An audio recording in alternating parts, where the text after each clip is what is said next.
এক প্রবাসী ভাই আমার এখানে ইনবক্স করে একটা লেখা লিখেছেন। প্রবাসীরা এই দেশের রত্ন, প্রবাসীদের রেমিটেন্সে বাংলাদেশের অর্থনীতি হাসে, কিন্তু তাদের জন্য প্রবাসী লাউন্সটাই কিন্তু যথেষ্ট নয়। তারা যেন 70-80 হাজার টাকায় মালয়েশিয়া যেতে পারে সেই ব্যবস্থা করা উচিত। 5-6 লক্ষ টাকা কেন লাগে পৃথিবীর বিভিন্ন দেশে যেতে, বিশেষ করে এই মধ্যপ্রাচ্যে যেতে এই অবস্থা, সেদিকটা একটু খেয়াল করবেন।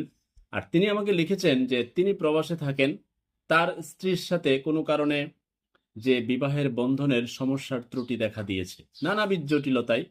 এর মধ্যে তার স্ত্রী করেছে কি, তার মা, তার বোন, তার বাবা, তার ভাই সকলের বিরুদ্ধে মামলা টুকে দিয়েছে।